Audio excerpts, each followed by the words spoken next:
C'est parti pour cet après-match en compagnie toujours de Geoffrey Mauclair, mon consultant ce soir. Et on accueille Christophe Fellet, le directeur sportif du HCSIR. Christophe, soirée difficile pour vous. Ouais, plus que difficile, on pourra dire comme ça. C'est des soirées qu'on aime bien oublier rapidement puis passer au prochain match, ça c'est certain.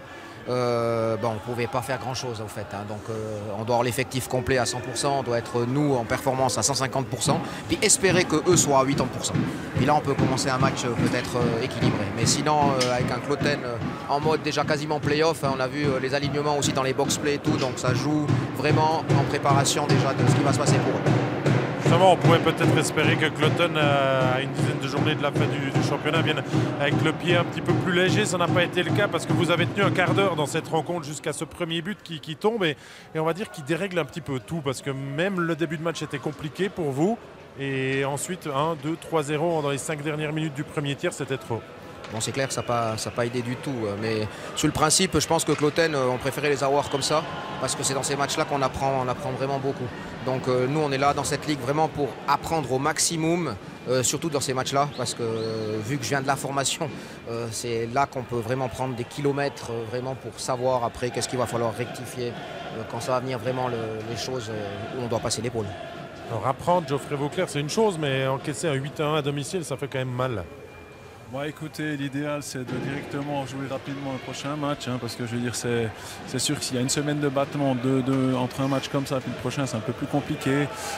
Faut pas oublier qu'on est dans deux projets différents entre Cloten et Sierre, comme je l'ai dit avant. On est plutôt dans la formation à Sierre. Moi je trouve que c'est une très bonne chose, ils sont là pour apprendre, il faut leur laisser un peu de temps. Cloten c'est autre chose, ils veulent comme je l'ai dit avant monter en National League. On a vu ce soir clairement la différence de niveau entre ces deux équipes, mais ça n'enlève rien au parcours de Sierre cette saison que je trouve malgré tout pas mal. Alors parlons de cette situation du HCSIR, Christophe Fellet. On a lutté longtemps pour ces playoffs, on a été au contact. Maintenant, on laisse partir la barre à 14 points. On continue d'y croire selon les propos de tout le club. On doit s'arracher à ça, mais il y a aussi derrière qu'on doit regarder. On est un petit peu partagé de ce qu'il faut vraiment faire en ce moment. Bah oui, on se trouve au milieu, mais bien entendu, tant que c'est accessible, comme l'a dit Dany, comme on le dit tous depuis le début de la saison, tant que c'est possible, on va s'accrocher à ça. Donc ça, c'est la devise, c'est pour ça que les gars bossent fort aux entraînements et continuent à y croire vraiment dur comme fer. Mais si ça devrait arriver le moment où il y aura un moment, on va savoir dans quel côté se positionner, là, ce sera le temps de regarder ou pour préparer nos playoffs ou bien pour préparer la suite. Alors justement, pour l'instant, 16 points d'avance sur les Ticino Rockets, 14 points de retard, vous le dites, on est pile au milieu.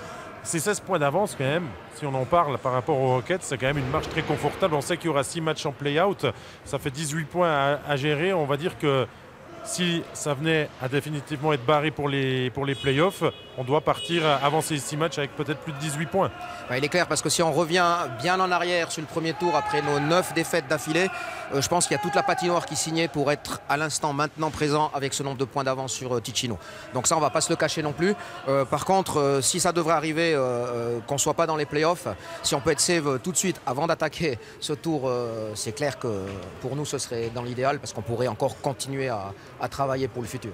Alors on va vous remontrer quelques buts encore de cette rencontre, mais continuez de parler aussi avec Geoffrey parce que le public est patient ici. On sait ce qu'on a mis en place, on sait d'où on vient, mais on a aussi envie d'avoir peut-être quelques belles émotions encore.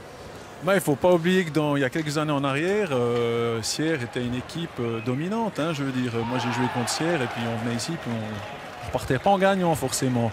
Moi, je pense qu'il faut effectivement donner du temps à Sierre. Il y a un partenariat avec Genève Servette, à mon avis, qui peut être payant sur plusieurs années, mais il faut que les deux clubs jouent le jeu.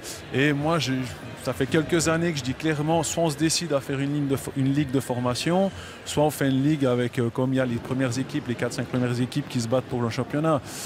Moi, je suis plutôt pour la formation personnellement, mais il faudrait une fois un petit peu se décider parce que je trouve que c'est pas correct pour tout le monde. Parce qu'en plus, il y a une relégation pour des équipes qui font de la formation.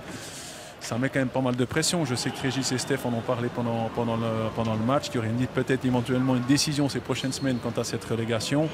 Mais je suis toujours un peu étonné s'il y a des décisions qui se prennent comme ça, plus ou moins au milieu de saison ou fin de saison.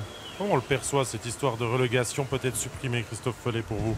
Difficile pour nous de se prendre une position vraiment, vraiment fixe par rapport à ça, puisqu'on est les derniers arrivés. Donc c'est pas à nous à trop dicter les choses. Mais pour moi, dans mon idéal, on ne peut pas faire les choses à moitié. C'est ou fermer toutes les ligues, c'est fermé, c'est verrouillé, puis c'est sous forme d'arriver avec un financement ou avec un cash flow qui est réaliste par rapport à la Ligue, avec aussi tout le moyen et l'infrastructure qui va avec. Et puis vous avez votre carte d'entrée un peu comme avec une franchise. Mais sinon, si on continue à faire des ouvertures, on ferme, on ouvre, on ne sait pas, pour finir, ça va être du tout et n'importe quoi. Et ça, c'est le danger. Parce que maintenant, on va se retrouver, on est déjà à 2 vitesses. Mais si on va encore bloquer cette relégation, on va risquer de se retrouver quasiment à 3 vitesses, avec des clubs comme nous, on a des ambitions quand même, on veut former, avec des clubs qui jouent que la perf et puis des clubs qui sont là pour faire que de la formation et uniquement de la formation, peu importe le résultat de l'équipe. Je veux aussi profiter de vos présences, Christophe Follet, pour discuter un petit peu de ce qui doit venir dans les prochaines semaines, dans les prochains mois. On a comme invité Goran Bezina qui discute maintenant de prolongation. Est-ce qu'on ne doit pas profiter finalement d'être un petit peu plus tôt que ce qui vous est arrivé la saison dernière pour commencer déjà à prospecter, à prolonger, à signer? J'imagine que c'est aussi votre rôle. Vous le faites, bien évidemment, mais est-ce qu'il y a peut-être quelque chose à dire sur ce qui peut venir maintenant? Dans l'immédiat, c'est clair que ça travaille déjà depuis avant Noël. Donc avant Noël, avant les fêtes, c'est déjà en route pas mal de choses, de contacts, aussi avec les gens du vestiaire ici. Donc ça avance. C'est clair que c'est un avantage d'être en situation comme maintenant parce qu'on sait quasiment où on sera l'année prochaine. Donc c'est clair que ça donne un peu plus de souffle que l'année passée. L'année passée, sur le mois d'avril, c'était assez chaud pour pouvoir faire l'équipe puisque personne n'avait de contrat à Sierre pour la saison qui était à venir. Donc il a fallu travailler fort et maintenant, l'idée c'est aussi de continuer à bâtir, à construire avec ces gens-là. Ça ne donne pas de sens sinon de faire de la formation pour dire après on change encore 8 à 12 joueurs. Donc c'est vraiment pas le but. C'est de continuer à faire confiance à nos éléments, ceux qui ont montré en tout cas qu'avaient le niveau ou le potentiel de pouvoir encore progresser dans cette ligue. Il y en a certains peut-être qui n'auront pas nécessairement la place parce qu'on a vu que c'était plus compliqué pour eux. Et puis certains peut-être qui ont eu un niveau un peu supérieur, qui ont été vus, puis qui seront ailleurs. Donc j'ai mis des priorités maintenant sur certains joueurs. Et puis ensuite, on va regarder qu'est-ce que ça donne aussi par rapport à une grande réunion qu'on va devoir avoir avec Genève pour savoir aussi qu'est-ce qui est possible d'avoir pour la saison prochaine. Et puis par rapport à ça, on va réunir un peu le pulse et puis essayer de monter une équipe, en tout cas l'année prochaine, pour si ça ne se fait pas cette année, que l'année prochaine on soit compétitif pour essayer d'aller chercher une place en play-off, ça c'est clair. Première saison apprentissage, deuxième saison ambitieux et les play-offs pour sûr. Toujours la plus difficile, la deuxième, ça on le sait. La deuxième, on ne nous attend plus comme les élèves de la Ligue, on nous attend vraiment, puis ici il y a de la patience, mais jusqu'à un petit certain point. Donc après c'est clair qu'on doit devoir prendre des matchs et puis être dans le coup assez rapidement. Les résultats et classements de cette 35e journée de Swiss League vous sont proposés maintenant avec les résultats d'hier. Tout d'abord, Holton qui avait battu Chaux-de-Fonds 6-2, Ajoie qui avait perdu à domicile 2-0, la victoire des Getseka Lions contre Winterthur 4-0, Langenthal qui bat Turgovie 6-3, victoire des Ticino Rockets 3-2 contre la Zug Academy après prolongation et Sierre qui perd 1-8 à la maison. Du coup, le classement, Cloton bien toujours solide leader de cette hiérarchie avec bien sûr Holton, Ajoie, Viège et Turgovie. Derrière Langenthal entre les deux, derrière Chaux-de-Fonds et Getseka. 9e maintenant statu quo du coup pour Sierre avec le résultat de ce soir. Bien sûr on s'excuse, c'est Cloton qui est premier de cette hiérarchie.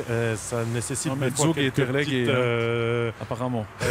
Ça arrive, vous savez, on fait ça des fois dans la précipitation. En fait, studio, vous avez bien compris que c'est Cloton qui est leader. Merci beaucoup Geoffrey Vauclair d'avoir été mon consultant ce soir. David. Merci Christophe Follet d'être disponible, bien sûr, et toujours un plaisir de venir à Graben. On espère y revenir avec un petit peu plus de sourire. Vous êtes équipés en tout cas, les gants, tout c'est nickel, c'est tout en ordre. On commence à apprendre, on est en apprentissage aussi.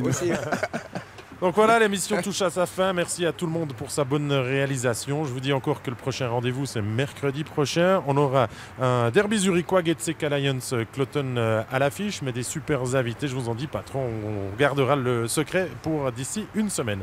Merci, bye bye et bonne soirée. Bonsoir à tous.